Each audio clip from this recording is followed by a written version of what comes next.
Bernard Ledouarin, bonjour. En juin 2016, le Conseil national de l'Ordre des médecins a formulé 10 propositions de réforme pour l'avenir de la santé à partir des préoccupations exprimées par 35 000 médecins lors d'une consultation nationale. Le gouvernement et les autorités de santé ont-ils su jusqu'ici apporter des réponses encourageantes aux médecins? Bien évidemment non. C'est bien pour cela que nous sommes dans cette situation extrême d'exaspération des professionnels. À ce titre, l'Ordre s'est donné l'ambition forte de faire entendre la voix de la profession dans le débat public en matière de santé. Le livre blanc est un véritable programme pour la santé de demain. Il y a urgence à construire un avenir pour notre système de santé. Il est grand temps que la construction de ce système prenne en compte l'avis des premiers intéressés, que sont sur le terrain les médecins. Alors que la primaire de la droite et du centre a permis l'élection du candidat à la présidentielle du printemps 2017, le programme santé de François Fillon vous apparaît-il annonciateur d'une orientation favorable concernant l'exercice même de la médecine en France? Il n'est bien entendu pas dans le rôle de l'ordre que d'orienter les professionnels de santé vers tel ou tel candidat. Les médecins feront leur choix en fonction de leurs propres idées, en fonction des programmes des différents candidats. Il est essentiel que la réforme du système de santé soit l'une des priorités du débat politique des élections présidentielles en 2017. Il est donc essentiel de redonner la parole aux médecins pour nourrir ce débat en amont. Pour le reste, nous avons noté avec satisfaction que certaines des 10 propositions du CNOM ont déjà été reprises par certains candidats des primaires de la droite. Qu'attendez-vous de la primaire de la gauche, voire de certains candidats qui ne passeront pas par la case primaire?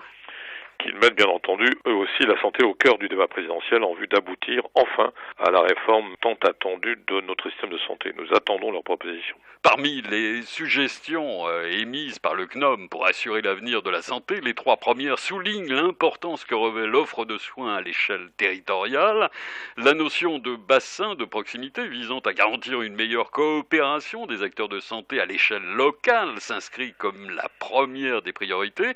Est-ce une façon de prôner le renforcement des missions des conseils départementaux de l'Ordre des médecins et du conseil départemental du Val-de-Marne en particulier que vous présidez? Les médecins, vous le savez, restent l'un des derniers piliers de la cohésion sociale. Le conseil du Val-de-Marne a toujours revendiqué et assumé son rôle d'acteur de proximité. Il a la connaissance des 6700 médecins qui sont inscrits à son tableau, il a la connaissance des acteurs institutionnels, il a un rôle majeur de lanceur d'alerte au travers de sa situation privilégiée d'observateur du tissu médico-social.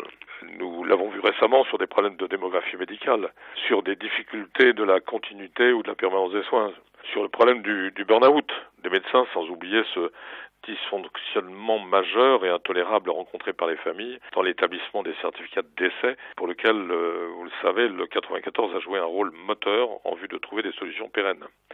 La reconnaissance de cet acte comme acte médical à part entière est réclamée par notre département depuis 2008. La démocratie sanitaire participative a montré ses limites.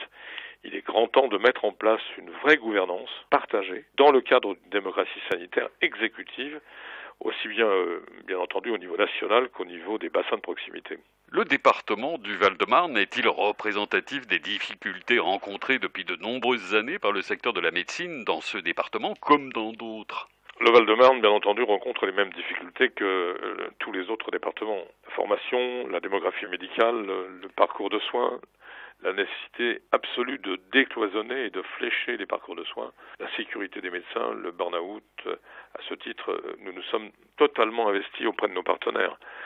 Faculté de médecine au pluriel, puisque nous en avons 2 dans le département, l'université, les collectivités locales, la caisse d'assurance maladie, la délégation territoriale de l'agence régionale de santé et la préfecture. Nous avons assuré la sécurité des SAMI, nous avons veillé à la sécurité de tous les professionnels, nous avons mis en place les SASPAS pour ancrer fortement la formation des jeunes médecins dans le tissu libéral territorial. Enfin, nous avons aussi mis en place Résus, qui était une première, qui est un réseau de prise en charge des étudiants en situation de précarité, et beaucoup d'autres actions, bien entendu, sont en cours et à venir.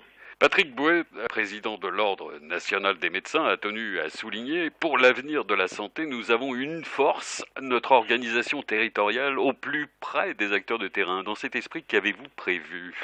Bien là, nous sommes au cœur du débat, devant l'urgence de la situation et devant le manque d'une vraie vision de la santé pour les Français. Le Conseil national incite les conseils départementaux à porter le débat sur tout le territoire. L'ordre 94 est le représentant élu, encore une fois, des 6700 médecins inscrits à notre tableau. À ce titre, il serait pertinent que le Conseil reçoive régulièrement ses adhérents et les entende dans leurs difficultés, dans leurs souhaits, dans leurs besoins, dans leurs souffrances. D'où les rencontres qui seront organisées avec tous les médecins dans tous les départements avant l'élection présidentielle de 2017.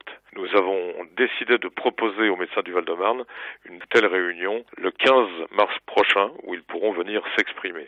Cette démarche, bien entendu, prend clairement un relief tout particulier, exacerbé dans le cadre actuel du débat électoral en cours, puisque nous allons porter la parole des médecins dans l'espace public via les outils de communication du Conseil national et du Conseil départemental.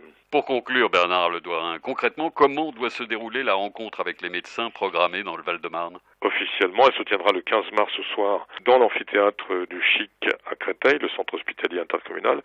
Et je remercie le directeur et les chargés de communication à ce titre.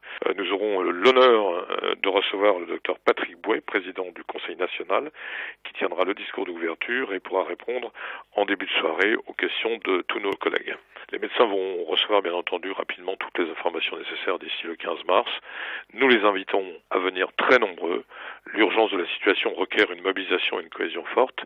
Et puis bien entendu, je ne vous cache pas que nous avons la volonté de réitérer cette réunion tous les ans si nous rencontrons une véritable adhésion. Bernard Ledouarin, merci d'avoir répondu à nos questions. Merci à vous.